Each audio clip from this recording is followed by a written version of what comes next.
தலைப்பு செய்திகள். உயிர்த்த ஞாயிறு தாக்குதல் ஆட்சியாளர்களுக்கு முன்னரே தெரியுமா? அருட்தந்தை ரொகான் கேள்வி. 90% தனியார் பஸ்கள் சேவைகளிலிருந்து விலகல். முதலமைச்சர் வேட்பாளராக போட்டியிடுவதற்கு தயார், சுமந்திரன் அறிவிப்பு. யாழ்ப்பாணத்தில் பாரியளவிலான எரிபொருட்கள் மீட்பு. ஆபத்தான கட்டத்தில் மத்திய கிழக்கு போர், அணுசக்தி அபாய எச்சரிக்கை விடுத்த உலக சுகாதார அமைப்பு. விரிவான செய்திகள். முன்னாள் ஆட்சியாளர்களுக்கு தெரிந்தே உயிர்த்த ஞாயிறு தாக்குதல் நடத்தப்பட்டனவா என்று சமூக மற்றும் சமய மையத்தின் பணிப்பாளர் அருட்தந்தை ரொகான் சில்வா கேள்வி எழுப்பியுள்ளார். கொழும்பில் நடைபெற்ற ஊடகவியலாளர் சந்திப்பின் போதே அவர் இதனை குறிப்பிட்டுள்ளார். அங்கு அவர் மேலும் தெரிவிக்கையில், ஒவ்வொரு ஆண்டும் ஏப்ரல் மாதம் 21 நெருங்கும் போது உயிர்த்த ஞாயிறு தின தாக்குதல்கள் தொடர்பான நீதிமன்றம் விசாரணைகள் குறித்து சமூகத்தில் ஒருவித பதற்றமும் எதிர்பார்ப்பும் தானாகவே உருவாகின்றது. கடந்த 7 வருடங்களாக விசாரணைகள் இடம்பெற்று வரும் நிலையில் தற்போதைய நகர்வுகள் பல்வேறு கேள்விகளை எழுப்பியுள்ளன. அரச புலனாய்வு பிரிவின் முன்னாள் பணிப்பாளர் சுரேஷ் சலே குறித்து தற்போது பரவலாக பேசப்படுகின்றது.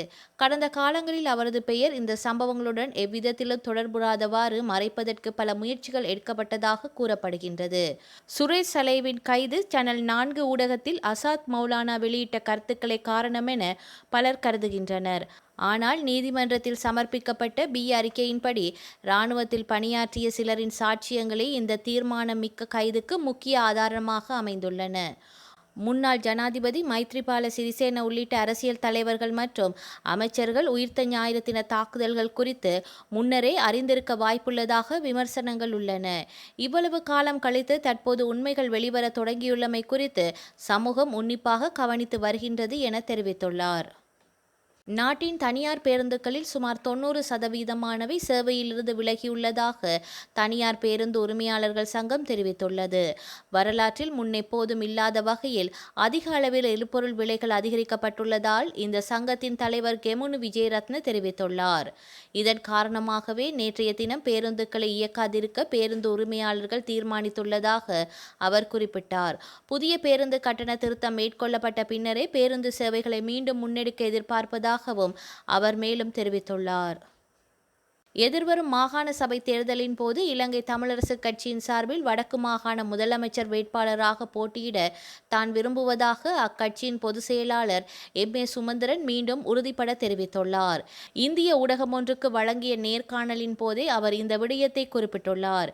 இதுகுறித்து அவர் மேலும் தெரிவித்துள்ளதாவது: மாகாண சபை தேர்தலின் போது இலங்கை தமிழரசு கட்சியின் வடக்கு மாகாண முதலமைச்சர் வேட்பாளராக போட்டியிட நான் விரும்புகின்றேன். வடக்கு மற்றும் கிழக்கு மாகாணங்களில் இலங்கை தமிழரசு கட்சியால் ஆட்சி அமைக்க முடியும் என்ற பலமான நம்பிக்கை எமக்கு உள்ளது. குறிப்பாக கிழக்கு மாகாணத்தில் ஆட்சி அமைப்பதற்கு முஸ்லிம் அரசியல் கட்சிகளின் ஆதரவு அவசியமாகும். தற்போதைய ஆளும் தேசிய மக்கள் சக்தி அரசின் பிரதான பங்காளி கட்சியான ஜேவிபி நாட்டை ஒரு கட்சி முறைமையை நோக்கி அழைத்து செல்லும் அபாயம் காணப்படுகின்றது. நாம் சோசலிச கொள்கைகளை ஆதரிக்கின்ற போதிலும் ஒரு கட்சி ஆட்சியை ஒருபோதும் ஆதரிக்கவில்லை. தமிழர்கள் பெரும்பான்மையாக வாழும் வடக்கில் ஜேவிபி பெற்ற நாடாளுமன்ற தேர்தல் வெற்றியானது பாரம்பரிய தமிழ் கட்சிகள் மீதான மக்களின் நம்பிக்கை இழப்பை பிரதிபலிக்கின்றது. இருப்பினும் வடக்கு கிழக்கில் மாகாண சபை தேர்தல் நடத்தப்பட்டால் இலங்கை தமிழரசு கட்சி மீண்டும் தனது அரசியல் ஆதிக்கத்தை நிலைநாட்டும் என்று அவர் கூறியுள்ளார். கொழும்பு மாநகர சபைக்குட்பட்ட பகுதியில் தற்காலிகமாக நிறுத்தி வைக்கப்பட்டிருந்த வாகன தரிப்பிட கட்டண அறிவீட்டு நடைமுறைகள் இன்று திங்கட்கிழமை முதல் மீண்டும் அமல்படுத்தப்படவுள்ளது என்று கொழும்பு மாநகர ஆணையாளர் தெரிவித்துள்ளார். சில நிர்வாக காரணங்களுக்காக கடந்த சில நாட்களாக கட்டணம் அறவிடும் நடவடிக்கையை நிறுத்தி வைக்கப்பட்டிருந்தன. எனினும் திங்கட்கிழமை முதல் வழமை போன்று மாநகர சபையின் அங்கீகாரம் பெற்ற உத்தியோகத்தர்களால் கட்டணங்கள் அறவிடப்படும் என தெரிவிக்கப்பட்டுள்ளது.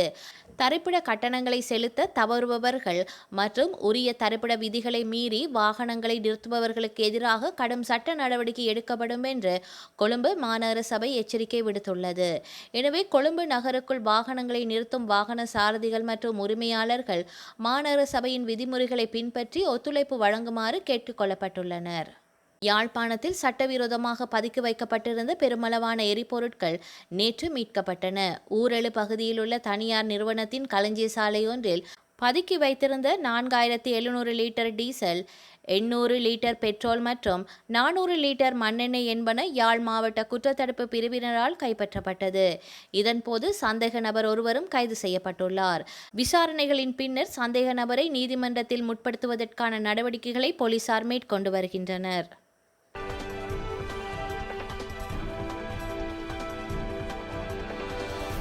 ஈரான் மற்றும் இஸ்ரேலில் உள்ள அணுசக்தி முக்கியத்துவம் வாய்ந்த தளங்களுக்கு அருகில் நடந்ததாக கூறப்படும் தாக்குதல்கள் குறித்து உலக சுகாதார அமைப்பின் தலைவர் எச்சரிக்கை விடுத்துள்ளார். மேலும் மத்திய கிழக்கு மோதல் ஒரு ஆபத்தான கட்டத்தை எட்டியுள்ளது என்றும் அவர் குறிப்பிட்டுள்ளார். ஈரானில் உள்ள நடன் செறிவூட்டல் வளாகம் மற்றும் அணுசக்தி நிலையம் அமைந்துள்ள இஸ்ரேலிய நகரமான டிமோனா மீது தாக்குதல்கள் நடத்தப்பட்டதாக கூறப்படுவதால் மத்திய கிழக்கில் போர் ஓர் ஆபத்தான கட்டத்தை எட்டியுள்ளது என்று, மேலும் போர் தீவிரமடையக்கூடும் என்றும் கவலை தெரிவித்துள்ளார். சர்வதேச அணுசக்தி முகமை இந்த சம்பவங்களை மதிப்பிட்டு வருவதாக அவர் குறிப்பிட்டுள்ளார். மேலும் தளத்திற்கு வெளியே அசாதாரணமான அல்லது அதிகரித்த கதிர்வீச்சு அளவுகள் எதுவும் பதிவாகவில்லை என்றும் அவர் தெரிவித்துள்ளார்.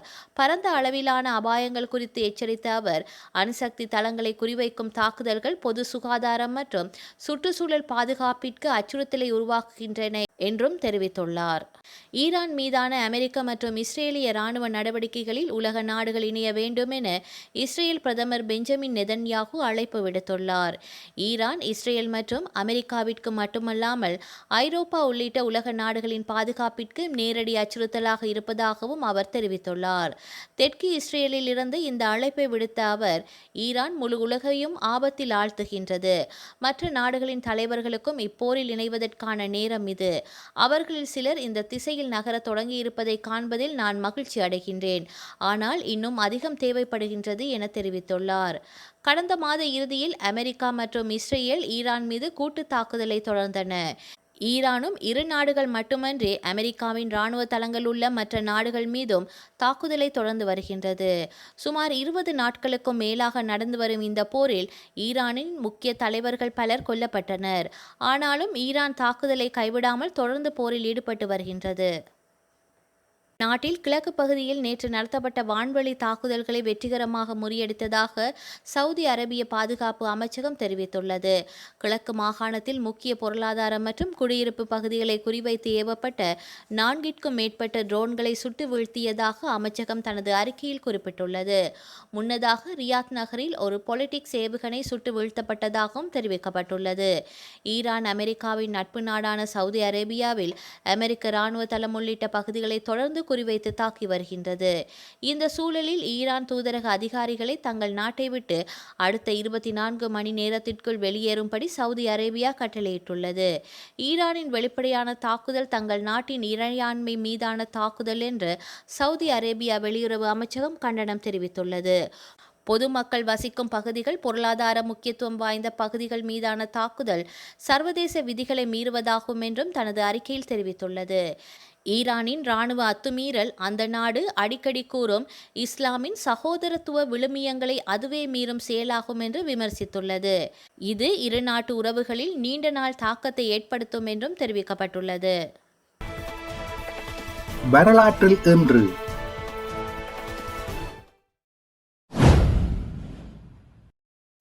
1931 இந்திய விடுதலை போராட்ட வீரர்களான பகவத் சிங், சிவராம் ராஜகுரு, சுக்தேவ் தபார் ஆகியோர் காவல்துறை அதிகாரி ஒருவரை கொலை செய்த குற்றத்திற்காக தூக்கிலிடப்பட்டனர்.